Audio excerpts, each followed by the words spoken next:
Yes, I mean it's one thing to deal with a group of four, but then a group of six and the personalities and the directions and and things. How do you guys then Hmm. manage the creativity? Creativity there's a division of labor kind of thing. Is someone like, okay, you're responsible for finding out songs, you're responsible for production, or how does it work in a group of six?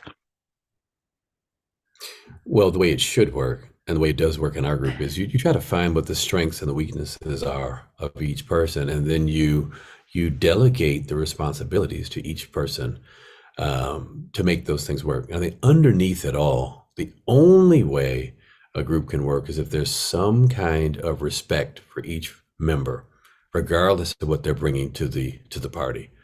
Because what ends up happening, why a lot of groups break up or why a lot of groups don't like each other, is because there will be some underlying problem or problems that never get resolved, or that there's some kind of disrespect or things that are happening to where one member feels that they're not only better but more important, or has all of the responsibilities or whatever. And then because there is a disproportionate balance going on, it really can wreak havoc on harmony within a group. And for us, I think we learned early on that there isn't any member who's more important than the other, you know? And one person's success is everyone's success. And so that's what's really helped us. But what do you attribute that to? Because a lot of groups who have broken up I've spoken to, it's either somebody got more the credit for producing or for writing and or made more money because they had the publishing, or they felt that they weren't heard. But how did you guys? What do you attribute the success of the fact that you could keep the core of you together and work on those differences? Well, I attribute it to the fact that we like each other. We Okay. do. And we make sure that everybody shares equally in the successes.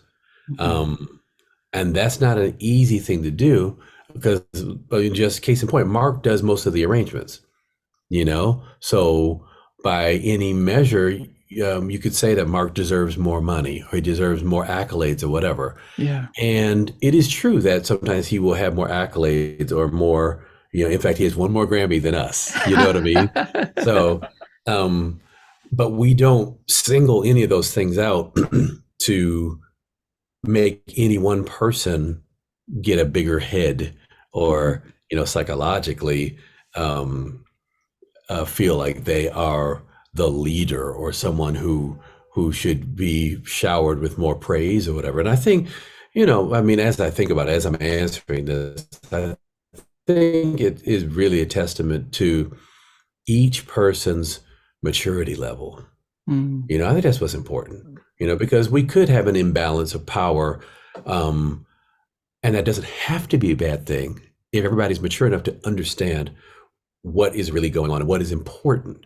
And for us, it's always been important that this is a bigger thing than just us being a singing group. Yeah. We've always looked at it as a ministry of sorts Yeah. and of something that we have been blessed to be entrusted with as far as our talents are concerned. So that's what the driving force is for us. I was a big fan of VH1's Behind the Music, and when I listened to Bono talk about in U2, the group U2, that one of the things that they recognized that they were four members plus their manager who made the group, and that even though he might be the person everyone might know, that everything was written and produced by U2, even though he might have written it on the edge, but they shared everything so equally that there wasn't it eliminated a lot of that strife. So everyone could be happy to let Bono do what he's doing. But when it comes to U2, it's the same. And Chris Martin said the same thing with Coldplay. Everything's written and produced by Coldplay, even though he might write all the songs. But in a way, they were able to celebrate, and that didn't seem to follow through with a lot of our R&B or black artists. It felt as if everyone wanted to get themselves out there. And so hearing what you're saying and how you're being successful and as a unit for all these years, it kind of seems that some things that other younger groups could listen and learn from. Yeah, yeah. And even as I'm hearing you say that about the couple of groups that you've mentioned, That model of sharing equally is a very rare model. So Okay. let's start there. Okay. That's not the way it's done typically. That's not the way it was done with the Beatles. That's not the way Yeah, it was yeah, done with Earth, Wind, and Fire. That's not the way, you know what I'm saying? So yeah, typically, the rewards go to the people who do the most work, yeah, and that's an okay thing. But I think what has to happen is you have to find a model that works for your group. And I think, again, there has to be some kind of respect underneath all of it. You can't treat the person who doesn't write at all like they are less creative or less important than the person who's writing all of the songs. yeah, That's just not going to work, because human nature is going to show you that at some point there's going to be that imbalance to where it's going to manifest itself in ways that can be very detrimental to the group. So there has to be something that makes sense. That might be my next interview. Okay. Okay. No, well, I just as we wrap up, just wanted to find out how faith has an impact, has played a role in supporting your group. Well, let's see if we can hold on a second, Okay.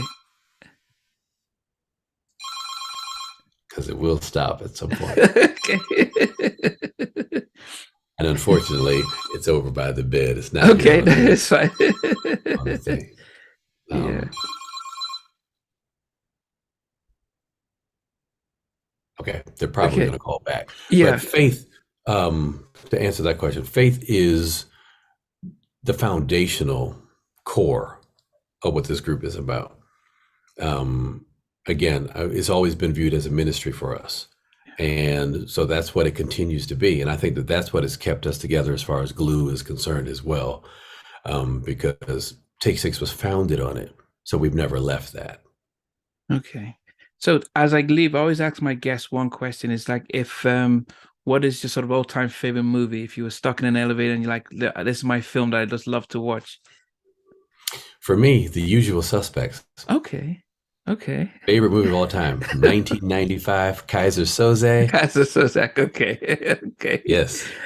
And then what about song? What's your favorite song? Not the Take Six song, but the song that's My favorite song, That's the Way of the World, from Earth, Wind, and Fire. I can listen to that every day, all day long. Wow. Yeah, it's beautiful, beautiful group, Ruth, beautiful choices. Claude, it's been great. I know that you guys in the middle of your tours, you've got other things done, but it was really good to hear your story. And I think a lot of what you've said has been really inspirational for some of the young artists who are coming. And that's part of what we always like to do, is leave something for others to follow through with and stuff. But yeah, hopefully, I mean, I'm almost an hour and a half Thank you outside so of much. London. I had a great time. Yes, I appreciate it. And yeah, hopefully, I think people would love to continue to see and celebrate Take Six. And yeah, thanks for your time today. Hey guys, thanks for watching. Thanks for being part of the Halftime Chat community. Please remember to like, share, and subscribe. But most importantly, why don't you consider being a member? That's a way of supporting the channel, but also getting a lot of videos ahead of time, a lot of behind the scenes stuff, and some exclusive content that doesn't get shared. But anyway, thanks for watching, and thanks for being part of Halftime Chat.